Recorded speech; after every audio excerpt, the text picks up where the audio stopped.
लोकसभा चुनाव का दौर चल रहा है। कल कोडरमा लोकसभा चुनाव की मतदान होने वाला है। अभी हम लोग कोडरमा लोकसभा क्षेत्र की चर्चा करेंगे, क्योंकि कोडरमा लोकसभा क्षेत्र का काफी मुकाबला जो है कि रोमांचक हो चुका है। यहाँ पे मुख्य रूप से दो प्रत्याशी जो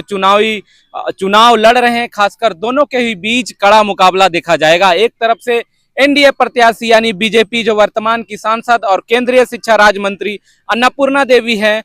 वो और दूसरे और महागठबंधन जो माले के जो वर्तमान के बगोदर के विधायक विनोद सिंह जी हैं, वो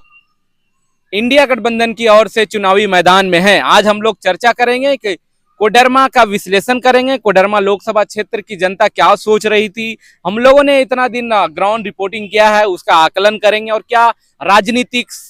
और जातिगत समीकरण क्या कुछ बनकर निकला है और क्या यहाँ की जनता के मन में है, वो टटोलने की कोशिश करेंगे। हमारे साथ एक वरिष्ठ पत्रकार हैं संतोष जी, उनसे चर्चा करेंगे और जानने की कोशिश करेंगे कि कोडरमा लोकसभा क्षेत्र का राजनीतिक समीकरण क्या कुछ बन पाया है। अभी सबसे पहले स्वागत है द न्यूज़ खजाना। चलिए, आपको भी स्वागत जांबाज जी। तो क्या कुछ आप देख रहे हैं अभी लोकसभा चुनाव को लेकर कोडरमा में? जितने भी पार्टियां हैं अपने अपने हिसाब से जीत का दावा कर रही है, तो अभी तक आप क्या कुछ देख रहे हैं, क्या होने वाला? देखिए,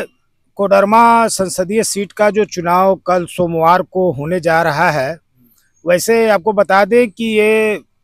देश में जो लोकसभा चुनाव का दौर चल रहा है उसके 5वें चरण और झारखंड में दूसरे चरण के तहत जो हमारा बगल का जिला है हजारीबाग, चतरा और कोडरमा में कल मतदान होना है। जाबाज जी, आप भी मेरे साथ फील्ड में दौरा कर रहे होंगे और देखे होंगे कि पिछले कई बार हमने भी चुनाव में कई बार रिपोर्टिंग की है, लेकिन इस बार अगर सही में कहें तो ये कोडरमा संसदीय सीट का जो चुनाव जो है वो काफी रोचक हो उठा है। और अभी तक हम लोग फील्ड में रहते हुए भी ये एनालिसिस नहीं कर पाए हैं कि आखिर इस बार ऊंट जो है वो किस करवट बैठेगा। निश्चित तौर पर लग रहा है कि इस बार जो चुनाव जो है वो कांटे की टक्कर की है। और जैसा पहले कहा जा रहा था कि मोदी जी के विकास का जो लहर चल रहा है देश में, और जिस तरह से भाजपा ने अपने मोदी जी के 5 साल के कार्य कलापों को बढ़ा चढ़ाकर रखा लोगों के बीच में, तो लग रहा था कि एक तरफ सही में 400 पार का आंकड़ा होगा और कोडरमा भी उसमें शामिल होगा। लेकिन देश का जो भी अन्य संसदीय सीट का चुनाव चाहे जो परिणाम आवे, लेकिन कोडरमा का इस बार का जो ये चुनाव जो है वो वास्तव में भाजपा के लिए भी चुनौती बना दिए हैं हमारे इंडी गठबंधन के विनोद सिंह ने। तो इस तरह से हम देख रहे हैं कि अभी आज हम शाम के वक्त इस पर चर्चा कर रहे हैं, लेकिन कल वोटिंग भी होना है। तो हमको लग रहा है कि अभी तक जो एक खुलकर एक सतही रिपोर्ट जो आना चाहिए था कि कौन का पलड़ा भारी है, वो अभी तक साफ होके नहीं आया है हर क्षेत्र में। वैसे आपको बता दें कि हमारा कोडरमा संसदीय सीट जो है वो 6 विधानसभाओं को अपने में समेटे हुए है। अगर राजनीतिक रूप पर विश्लेषण करें तो हमारा 6 जो सीट है उसमें अगर हम बात करें कोडरमा का, तो यहाँ के भाजपा के विधायक हैं नीरा यादव। अगर हम बरकट्ठा का बात करें तो वहां पर हमारा विधायक निर्दलीय थे, अभी भाजपा में आ गए हैं, अमित यादव जी हैं। इसी तरह से अगर हम राजधनबार की बात करें तो वहां पर हमारे बाबूलाल मरांडी जो कि अभी प्रदेश अध्यक्ष हैं भाजपा के, और एक सीट जो जमुआ का है वो भी भाजपा के केदार हाजरा के पक्ष में। तो ऐसे देखते हैं, अगर अभी देखा जाए तो 6 विधानसभा जो सीट है इसे कोडरमा संसदीय सीट के अंदर में, तो यहाँ 6 विधानसभा पर भाजपा का कब्जा है। और 4 पर, और 2 में 1 पर तो खुद बगोदर से हमारे प्रत्याशी विनोद सिंह माले प्रत्याशी के रूप में चुनाव लड़ रहे हैं। और एक सीट जो गांडे था जिस पर कि सरफराज अहमद थे, उन्होंने इस्तीफा दे दिया और अब वे राज्यसभा सांसद बन गए हैं। गांडे माले की गठबंधन, जी वो गठबंधन का है। और इसी तरह से जो हमारा गांडे सीट खाली हुआ है वहां पर फिलहाल जो है वो हेमंत सोरेन की पत्नी कल्पना सोरेन चुनाव लड़ रही है और वहां मुकाबला काफी है। तो वैसे अगर हम विधानसभा वाइज बात करें तो ये 4 विधानसभा पर भाजपा का जिस तरह से कब्जा है, तो एक हो सकता है कि वहां कुछ बढ़त मिले, लेकिन अभी जो परिस्थितियां आ रही है उसमें खुलकर नहीं कहा जा सकता है कि ये चारों सीट पर अगर भाजपा के वहां विधायक हैं तो क्या वहां से भाजपा को बढ़त मिलेगी या नहीं मिलेगी। और रह गई बात गांडे और ये आपका बगोदर का, तो बगोदर की जो इस तरह की हवाएं देखी जा रही है कि चूंकि वो हमारे जो इंडी गठबंधन के माले प्रत्याशी हैं विनोद सिंह, वो काफी साफ सुथरा छवि के हैं और उनका अपने बगोदर क्षेत्र में जो पूर्व से उनके पिताजी के समय से जो महेंद्र सिंह थे, कॉमरेड महेंद्र जन नेता के तौर पर, जन नेता से, तो उस समय से जो गरीब गुरुओं पर, अकलियतों पर, या कहें कि किसान जो भी माने मध्यम या नीचे तबके के वर्ग, उस पर खासा उनका प्रभाव रहा है। और अब धीरे धीरे जिस तरह से इनकी कार्यशैली रही है ईमानदारी का, तो बगोदर विधानसभा में उनको निश्चित तौर पर इस बार भी बढ़त मिलेगा। ये हम लोगों का अभी तक चुनावी विश्लेषण में सामने आ चुका है। मेरा एक सवाल है कि क्या कोडरमा में भी एंटी इनकम्बेंसी की बात सामने आई? जिस तरह से माननीय प्रधानमंत्री का दौरा गिरिडीह में हुआ, गिरिडीह के बिरनी में हुआ, और वहां वो खुद कह रहे हैं कि मैं ही यहाँ का एमपी हूँ, मैं ही पीएम हूँ। आखिर ऐसी बात क्यों कहनी पड़ी पीएम को? क्या एंटी इनकम्बेंसी है कोडरमा में? निश्चित तौर पर जिस तरह से विश्लेषण और लगातार खबरों में जो रिपोर्टें आ रही थी, वो हो सकता है कि प्रधानमंत्री तक भी पहुंचा है। अभी तक जो भी यहाँ पर समाचार पत्र हो या प्रिंट मीडिया, इलेक्ट्रॉनिक मीडिया, किसी ने ये खुलकर नहीं कहा कि हर बार जिस तरह की पिछली बार 2019 में अन्नपूर्णा जी को यहाँ से प्रचंड बहुमत मिला था और वो करीब 4.5 लाख के मतों से मार्जिन से यहाँ से वो जीती थी, तो इस बार शुरू से ही ये लग रहा है, जो आपने बात कही एंटी इनकम्बेंसी की, यानी सत्ता विरोधी जो एक लहर होता है, तो ये लहर इस बार साफ तौर पर अन्नपूर्णा जी को उनके साये की तरह चलता दिख रहा है। और यही कारण है, सही कहा आपने, कि जब प्रधानमंत्री यहाँ आए तो उन्हें पहले भी इस बात का उन्होंने रिपोर्टिंग लिया होगा कि कोडरमा का क्या हाल है। चूंकि वो पिछले बार रिकॉर्ड मत से जीती थी, इसीलिए उन्हें केंद्रीय कैबिनेट में भी दर्जा मिला था। लेकिन इस बार जो उन तक भी रिपोर्ट गई है, तो वो लगा है कि इस बार थोड़ा सा जो है इनका हालत में कहीं न कहीं कमजोरी दिखा है, इसीलिए मुकाबला टक्कर का माना जा रहा है। पीएम जब बिरनी में सभा में आए तो वहां जो भी लोग उपस्थित थे उनके समक्ष उनको कहना पड़ा कि मैं एक प्रधानमंत्री बनने के लिए ये चुनाव में नहीं, बल्कि मैं यहाँ का एमपी बनकर भी आप लोग का सेवा करूंगा, यानी कि हम पीएम भी रहेंगे और एमपी भी रहेंगे। तो कहीं न कहीं उन्हें भी एक आभास है कि इस बार अन्नपूर्णा जी की राह बहुत आसान नहीं है। और निश्चित तौर पर यहाँ पर विनोद सिंह जो माले के कैंडिडेट हैं और इंडी गठबंधन के प्रत्याशी हैं, वो इनको कड़ी टक्कर दे रहे हैं। जिस तरह विनोद सिंह जी चुनाव लड़ रहे हैं और जिस तरह की उनकी छवि है और जिस तरह से विधानसभा में वो आम मुद्दों को लेकर उठाते हैं, आवाज उठाते रहते हैं, तो क्या कुछ लग रहा है कि क्या वो इतना बड़ा गैप, 4.5 लाख का गैप, वो पार कर पाएंगे? सही बात है कि पहले बता दूं कि मैं तो दोनों प्रत्याशी, चूंकि टक्कर में वैसे मान के चलिए तो 2 ही प्रत्याशी हैं, भाजपा के अन्नपूर्णा जी और इधर इंडी गठबंधन से हमारे विनोद सिंह। थोड़ी बात होती है जेपी जयप्रकाश वर्मा की, चूंकि वो निर्दलीय चुनाव लड़ रहे हैं। और जैसा कि आपको भी जाबाजी पता होगा कि पहले ये गांडे के विधायक रहे थे भाजपा की ओर से, लेकिन पिछले दिनों उन्होंने भाजपा से इस्तीफा देके पहले झामुमो का इन्होंने दामन थामा था और इन्हें उम्मीद थी कि इस बार जेएमएम की तरफ से कोडरमा संसदीय सीट से उन्हें चुनाव में उतारा जाएगा। आपको बता दें कि ये जो हमारे जयप्रकाश वर्मा है, वो इस सीट से 5 बार भाजपा के टिकट पर यहाँ से जीत हासिल करने वाले रितलाल प्रसाद वर्मा के भतीजे हैं। और वर्मा जी का इस क्षेत्र में खास दबदबा था और उसी के ये भतीजा है। चूंकि जेएमएम ने टिकट नहीं दिया और इनकी जो अपनी जातिगत जो समीकरण है, तो तकरीबन यहाँ पर 2,60,000 के करीब यहाँ पर कोयरी कुर्मी का वोट है। तो ये वोट शुरू से ही, जब एक तरह से कहे कि ये भाजपा का परंपरागत सीट भी रहा था, और पिछली बार 5 बार जब रितलाल प्रसाद वर्मा इस संसदीय सीट से जीते थे, और इस बार 2014 में यहाँ से रविंद्र प्रसाद भी विजय हुए थे और 2019 में अन्नपूर्णा भी। और अगर यहाँ अन्नपूर्णा इस बार जीतती है तो एक बार कहे तो भाजपा की हैट्रिक लगेगी। लेकिन जो आपने बात कहा कि इस बार जो एक ऐसा सोच समझ और रणनीति के साथ जो इंडी गठबंधन ने माले प्रत्याशी के रूप में विनोद सिंह को जो उतार दिया, तो निश्चित रूप से अगर कहे कि विनोद सिंह की जगह अगर कोई दूसरा प्रत्याशी होता तो लगता है कि पूर्व की तरफ इस बार भी यहाँ का समीकरण था वो दोहराया जाता और अन्नपूर्णा देवी आसानी से सीट निकाल लेती। लेकिन विनोद सिंह का जिस तरह का छवि है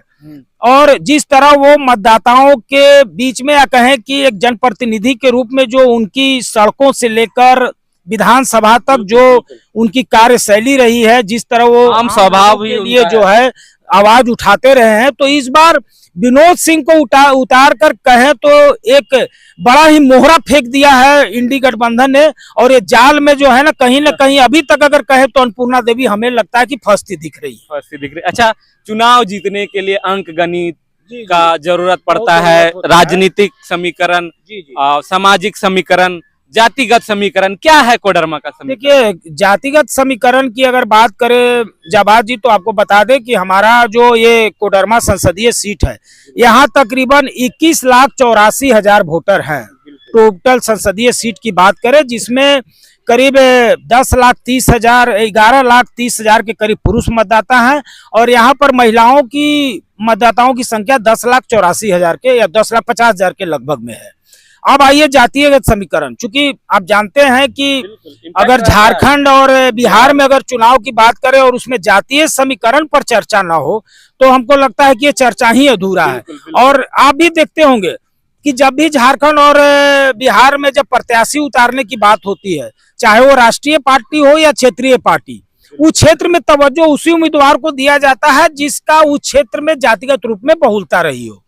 तो अगर हम यहाँ बात करें कोडरमा संसदीय सीट को, जैसा बताया कि करीब 22 लाख के तकरीबन यहाँ पर जो है वो कुल वोटर हैं। इसमें अगर जातिगत रूप में देखा जाए तो वैश्य समुदाय का भी अच्छा खासा 5 लाख या 4 लाख के लगभग में इस तरह कहा जाता है कि वोट होता है। लेकिन निर्णायक वोट के रूप में यहाँ पर कोयरी हो, यादव हो या भूमियार, ये 3 जातियों का निर्णायक, और इसमें भी जो एक अल्पसंख्यक वोट है 20% वोट माना जाता है। 3 लाख के करीब में, नहीं, लगभग 4 लाख 4 लाख के करीब में ये अल्पसंख्यक वोट भी इस बार जो है बड़ा उलटफेर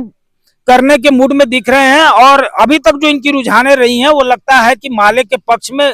एकदम अमूमन ये गठबंधन के तरफ जाते हैं, गठबंधन के रूप में जाते बीजेपी को हराए और एक मुश्त जो है ये वोट जो है करीब, अब जितना परसेंटेज वोट होता है, चूंकि वोट तो जितना मतदाता रहता है उतना होता नहीं है, लेकिन हमको लगता है कि अल्पसंख्यक वर्ग का जो ये इतना 20% या 18% के करीब में जो परसेंटेज वोटर है यहाँ पे, वो भी काफी निर्णायक होंगे। और ये वोट अगर इंडी गठबंधन की ओर जाता है, उसके अलावा आप अगर बात करें तो यादव भी 2.5 लाख से के करीब में उनका भी वोट है। अगर भूमिहार मतदाता की बात करें तो 2 लाख के करीब में यहाँ पर भूमिहार मतदाता भी हैं। और कोयरी कुर्मी में जैसा बताया कि 2,60,000 के करीब में है। तो अभी जिस तरह से दिख रहा है कि पिछले दिनों जिस तरह तेजस्वी यादव आए थे यहाँ इंडी गठबंधन, यही सवाल था विनोद सिंह के प्रचार के लिए, और जिस तरह से पिपचो मैदान में वहां पर एक भीड़ देखी गई और उसका जो एनालिसिस निकाला गया। मेरा एक सवाल इसी में था कि जिस तरह तेजस्वी यादव ने वहां भाषण दिया और जो भीड़ उमड़ी थी उसे सुनने के लिए, और तेजस्वी यादव ने वो भाषण भी याद दिलाया जो पिछले दिनों यहाँ की जो माननीय सांसद है अन्नपूर्णा देवी ने कहा था, कौन राजद कैसा राजद। यहाँ तक तो वो उन्होंने ये भी कहा कि लालू जी को जेल भेजाने में इनका हाथ है। तो कितना इम्पैक्ट पड़ेगा ये? सही कहा आपने। आपको बता दें कि बिहार और झारखंड में जो यादव मतदाता हैं वो लालू यादव के मुरीद रहे हैं, अपना नेता मान, जो लालू यादव का जो सामाजिक न्याय का अपना उनका जो एक राजनीतिक कार्यशैली रहा है, तो जातिगत कहे या जो लालू यादव ने अपने राजनीतिक काल में जिस तरह से अपने जातीय मतों का जो गोलबंदी किया था, तो ये काफी समय से बिहार और झारखंड के जो यादव हैं वो लालू यादव को अपना सर्वोपरि नेता माने हैं। ये बीच में एक सरकमस्टांसेस का है कि जो हमारा अन्नपूर्णा देवी जो ये भाजपा के प्रत्याशी हैं, ये भी लंबे समय तक राजद में रही और कई बार इसी पार्टी से वो विधायक बनी। लेकिन 2019 में चुनाव के कुछ ही दिन पूर्व इन्होंने पलटी मारते हुए कहे कि भाजपा का दामन थाम लिया था। शायद उन्हें कुछ और आभास हुआ होगा जिसके चलते वो जो है वो भाजपा का दामन थाम ली। लेकिन अगर कहें कि यादव मतों का, तो 2019 में चूंकि वो चुनाव लड़े तो उसमें जो रिकॉर्ड मत से इनकी जीत हुई थी उसमें कहीं ना कहीं यादवों का भी इनको भरपूर वोट मिला था। लेकिन इस बार जो बीच में इन्होंने एक स्टेटमेंट दिया कि कौन राजद कैसा राजद, इसको लेकर यादवों में काफी नाखुशी भी देखी गई। और यही नाखुशी का कारण है कि जब तेजस्वी जी यहाँ पर आए अपने ईडी गठबंधन के प्रत्याशी के प्रचार में, तो पिपचो मैदान में जो भीड़ देखा गया तो उसमें सभी जातियों का तो भीड़ में कहीं ना कहीं भागीदारी, लेकिन यादव मतों का काफी वहां पर लोग जो है वो मतदाता वहां पर काफी देखे गए। और जब हमने कुछ लोगों से वह प्रतिक्रिया भी ली तो उनका सीधा जवाब था कि अन्नपूर्णा जी ने जिस तरह से, और थोड़ी सा बात को हम और पीछे ले जाते हैं कि इसी भाषण के दौरान में तेजस्वी ने खुलकर मन से कहा था, खासकर यादव मतदाताओं को इस ओर इशारा किया कि ये जो अन्नपूर्णा देवी है जो कि इसी पार्टी से आज इस मुकाम पर पहुंची है, लेकिन जिस तरह से उन्होंने राजद पार्टी को ही न सिर्फ अपमानित किया बल्कि इसके सुप्रीमो लालू यादव या उन्हें भी जेल भेजने के लिए साजिश रची है। तो इसी का हवाला देते हुए उन्होंने मतदाताओं से, खासकर यादव मतदाताओं से उन्होंने अपील की है कि इस बार जो है आप लोग एकजुट होकर इन्हें जो है अपन हराने का काम करे और इंडी गठबंधन के विनोद यादव को, लालू यादव, इससे लालू अगर इंडी गठबंधन जीतेंगे तो लालू यादव मजबूत होगा। तो निश्चित तौर पर यहाँ पर जैसा जो पहले देखा गया था समीकरण इस बार काफी बदला हुआ है। और अभी तक का है तो जो यादव मतदाता हैं वो भी अभी हमको लगता है कि अभी वर्तमान में 50-50 पर नजर आ रहे हैं। अगर 50 है, अगर वो भाजपा के तरफ है पूर्णा जी के तरफ, तो 50 अभी भी जो है वो विनोद सिंह के तरफ दिख रहे हैं ड्यू टू लालू यादव। और जिस तरह तेजस्वी का जो अपना आकर यहाँ पर संबोधन हुआ है और जिस तरह उन्होंने अपने मतदाताओं को एक तरह से ध्रुवीकरण के रूप में एकजुट करने का कोशिश किया है, तो इसी तरह कहें कि विनोद सिंह को हर जाति में कहीं ना कहीं सेंध मारते हुए देखा जा रहा है। पचकोनिया वोट, जी पचकोनिया भी मिल रहा है। और साथ साथ में ये भी हम आपको बता दें कि जो भूमिहार मतदाता है यहाँ के, वो इस बात वो खुद जिस समुदाय से आते हैं उनका क्या रुझान है? उनका रुझान तो जो राजपूत मतदाता है इस क्षेत्र में अगर कहें तो इनका कोई निर्णायक रूप में यहाँ पर कोई भूमिका नहीं है, लेकिन जो भी हैं 1-8 लाख के करीब में अगर वो कहें कि अगर शहरी क्षेत्र को मिलाकर हैं तो उसमें भी हमको लगता है कि 60% इस बार जो है वो विनोद सिंह के ही तरफ है। और कहीं ना कहीं जिस तरह से एक जातीय लगाव होता है उसको लेके झुकाव उनकी हो रही। रह गई भूमिहार मतदाता की बात, चूंकि ये जनरल कास्ट सामान्य जाति में आते हैं और ये इस जात को भी हम लोग एक तरह से परंपरागत भाजपा का वोट समझते हैं। लेकिन 2019 में 2014 के विजेता जो रहे थे इसी कास्ट के रविंद्र राय, उनका जिस तरह से भाजपा ने टिकट काट दिया था, उसी समय से ये समुदाय जो है वो कहीं ना कहीं भाजपा से थोड़ा नाखुश दिख रही थी। और इस बार जिस तरह से हमने बात किया इस समुदाय के लोगों को, चाहे वो राज धनबार में हो, जमुआ, जिस भी क्षेत्र में, अभी भी जो उनकी प्रतिक्रिया आई है कि वो खास करके इस समुदाय के लोगों को जो तवज्जो देना चाहिए था नहीं मिल पा के रूप में नहीं दिया। हालांकि भाजपा, मैं और कहूंगा कि भाजपा ने इसके जो खामी रहा है इसको पाटने के लिए या साधने के लिए चतरा से एक भूमिहार उम्मीदवार को उसने कालीचरण सिंह को मैदान में उतारकर कहीं ना कहीं इसकी भरपाई करने की कोशिश की है। लेकिन फिर भी यहाँ के जो भूमिहार मतदाता हैं वो आज भी रविंदर राय, जो कि काफी लोकप्रिय थे इस क्षेत्र में, हर वर्ग में लोकप्रिय माने जाते थे, अकारण उनको 2019 में टिकट काट देने से काफी नाराज हैं। और हमको लगता है कि इस बार जिस तरह से भूमिहार मतदाताओं का जो हमने नब्ज टटोलने का कोशिश किया, इस बार वो चाहते हैं कि इसी बहाने एक बार भाजपा को भी सबक सिखाया जाए। अच्छा, हम कोडरमा विधानसभा में अभी हैं और कोडरमा विधानसभा में एक और नेत्री है जो विपक्ष में, जो पिछले बार आजसू से चुनाव भी लड़ी थी और अच्छा खासा वोट लेकर आई थी, लगभग 45 से 46 हजार, लेकिन इस लोकसभा में वो कहीं दिख नहीं रही। इसके पीछे क्या राजनीति है, क्या कुछ कहेंगे इसको लेकर? क्या देखते हैं कि कोई इस लोकसभा चुनाव में वो, जबकि हर दिन कोई ना कोई कार्यक्रम में आना जाना होता है और उनका एक्टिविटी नहीं आना, क्या कुछ संकेत दे रहे हैं? देखिए, जो आपने बात किया यहाँ के शालिनी गुप्ता जी के बारे में, तो बता दें कि वो शुरू से ही इस क्षेत्र में आम लोगों से या आम आवाम से काफी जुड़कर रही है और वो अपनी राजनीतिक जो भी उनका आज तक का जो कार्यकाल रहा है वो हर वर्ग के लोगों के बीच में अपना एक पैठ बनाने की कोशिश की है। पूर्व में वो जिला परिषद के अध्यक्ष भी रही थी और 2019 में भी चुनाव में उम्मीद था कि भाजपा उन्हें टिकट देगी। उस समय उन्हें टिकट नहीं मिला तो वो बतौर जो है निर्दलीय चुनाव मैदान में आजसू से मैदान में उतरी थी। लेकिन इस बार चूंकि भाजपा और आजसू का अलायंस चल रहा है और शालिनी जी का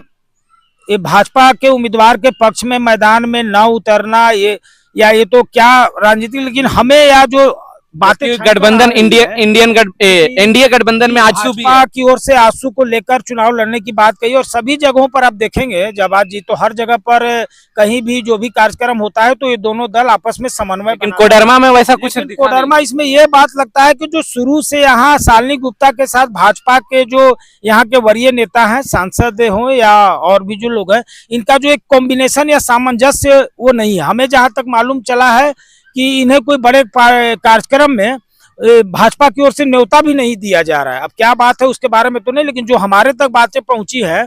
कि वो नहीं आ रही हैं, तो वो तो बात है, लेकिन उन्हें कई बड़े कार्यक्रम में भाजपा की ओर से आमंत्रित भी नहीं। ये भी देखा जा रहा है कि वो अभी फिलहाल 2-3 साल उनका देखा जाए कार्यकाल, तो वो आजसू के लिए कभी वो कोई बड़ी रैलियां में या कोई सभा में भी नहीं गई है। तो इससे क्या अंदाजा लगाया जाए कि अभी भी वो आजसू में है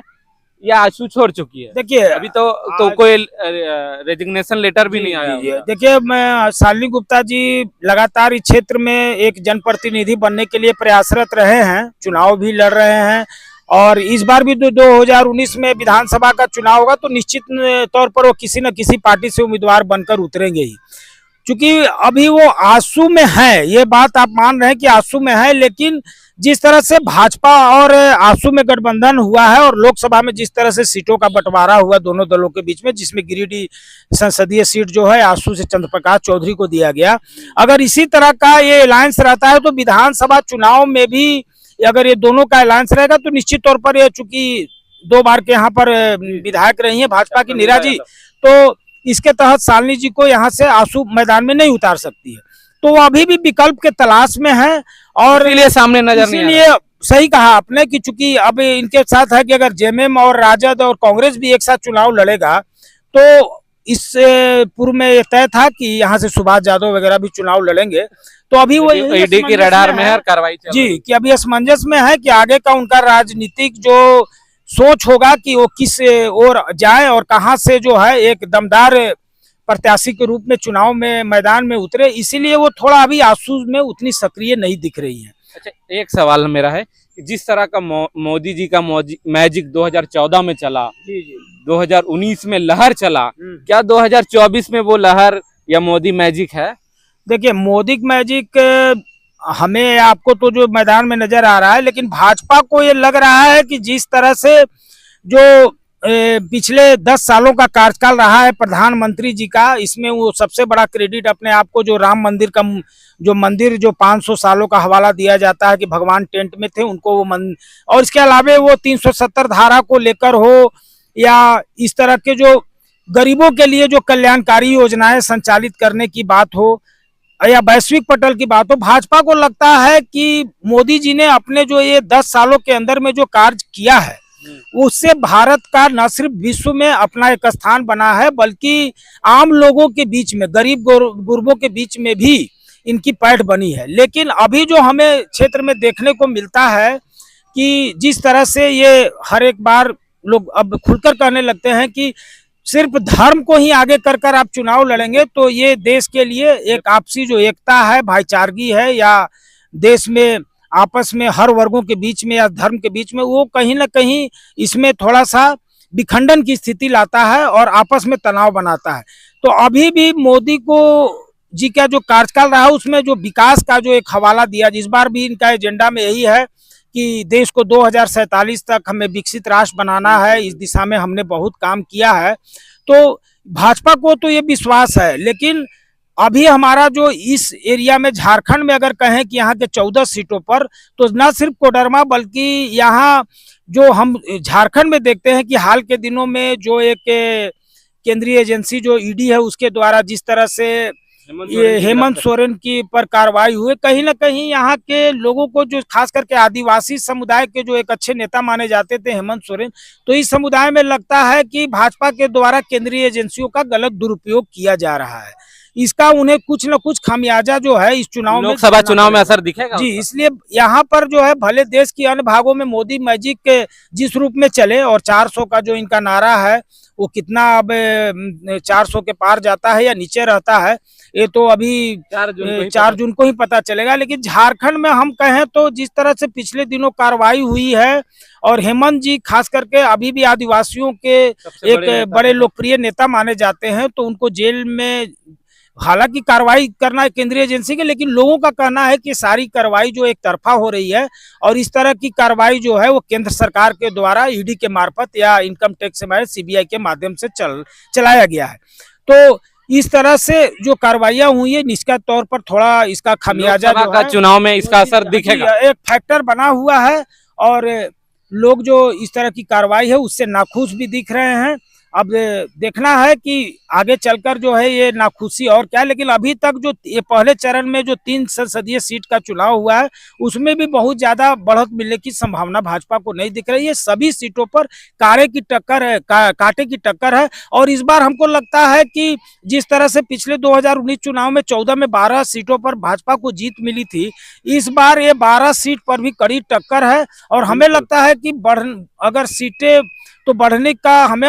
उतना अनुमान नहीं लग रहा है, 1-2 सीट पर ये लूज भी कर सकते हैं। बिल्कुल, तो ये देख सकते हैं हम लोग कोडरमा लोकसभा का विश्लेषण किया, क्या यहाँ की राजनीतिक, सामाजिक और जातिगत स्थिति है, वो सारा कुछ चर्चा किया। तो हमारे साथ से सीनियर जर्नलिस्ट संतोष जी, जो काफी दिन से पत्रकारिता के क्षेत्र में और लगातार जन मुद्दों को लेकर अपने आवाज बुलंद करते रहते हैं पत्रकारिता के माध्यम से। हम एक बार रिक्वेस्ट करना चाहेंगे, एक बार हम लोगों को रिक्वेस्ट करना है कि जो कल होने वाले मतदान है उसके लिए एक अपील, क्या कुछ करेंगे मतदाताओं से? मतदाताओं से मेरा यही अपील है कि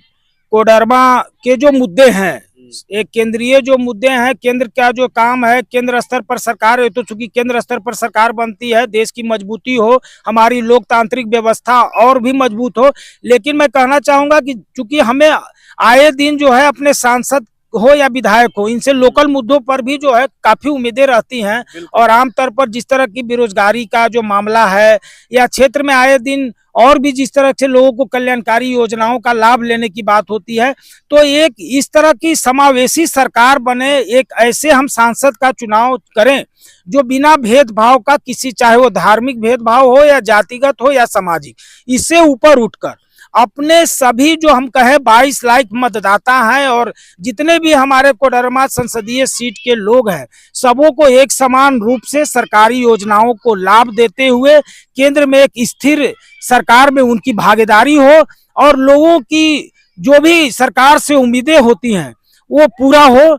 यही उम्मीद है। हालांकि काम में हो रहा है और आगे भी होगा, लेकिन जनता जब बूथ पर जाए तो अपने जो ये मानसिक पटल है उसको अपने अंदर से विश्लेषण कर तभी वो ईवीएम पर अपना जो है उंगली दबाएं और सुने कि उनका एक जो ईवीएम से जो वोट पड़ रहा है वो लोकतंत्र के लिए कितना मजबूती का काम करेगा, एक स्थिर सरकार बनेगा, लोकप्रिय सरकार बनेगा और सभी के लिए काम करेगा। वैसे आपको बता दें कि चुनाव का अंतिम समय है, कल हम लोग तो इस समय चुनावी समापन के बाद विश्लेषण करेंगे, लेकिन अभी जो हम देख रहे हैं कि कल सुबह से ही हम जिस तरह क्षेत्र में लोग काफी उत्सुक है कि अपने मतदान का जो प्रयोग करके एक वोट के माध्यम से अपनी ताकत का एहसास कराए जनप्रतिनिधियों को। और दोनों दलों में कांटे की टक्कर है, अन्नपूर्णा जी जीते या विनोद सिंह जीते। अब इसमें जयप्रकाश वर्मा दोनों के लिए क्या करते हैं, किसके लिए जो निर्दलीय जो प्रत्याशी है कुछ असर डाले? जी निश्चित तौर पर निर्दलीय प्रत्याशी जो अपने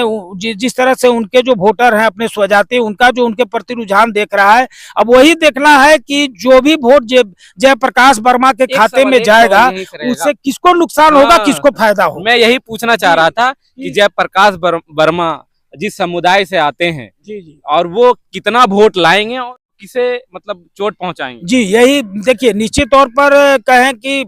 जिस तरह से यहाँ पर लोग चाह रहे थे, चूंकि बता दें कि जयप्रकाश वर्मा का यही चूंकि भतीजा है रितलाल प्रसाद वर्मा के और उनके पुत्र है प्रणव वर्मा, वो आज भी जो है वो भाजपा के लिए काम कर रहे हैं। इसके अलावा इन्हीं का जो दिलीप वर्मा जो गांडे से जो प्रत्याशी बने हुए हैं, उनको भी भाजपा ने उतार कर एक तरह से कोयरी कोर्मी मतों को भी साधने का प्रयास किया है। लेकिन अब जयप्रकाश वर्मा है और खुलकर वो कह रहे हैं कि ये सीट हम लोगों का परंपरागत रहा था, उसको काट कर अन्य जातियों को दे दिया जा रहा है और इसी का हवाला देकर वो अपने स्वजातीय लोगों से मत भी मांग रहे हैं। तो निश्चित तौर पर ये जो मत ऐसे तो भाजपा के ही खाते में जाता था और ये जितना ज्यादा जयप्रकाश जी को ये वोट मिलेगा वो ये वोट निश्चित तौर पर जो है वो भाजपा के लिए ही नुकसानदेह होगा। अब देखना है कि चूंकि ये हमारे अन्नपूर्णा जी भी राजनीति के एक धुरंधर खिलाड़ी माने जाते हैं और काफी सक्रिय रहे हैं, और जिस तरह के भाजपा के जो राजनीतिक थिंक टैंक रहा है या रणनीति रही है, वो भी चाहेगी कि बाजी किसी भी तरह से मेरे हाथ से न निकले,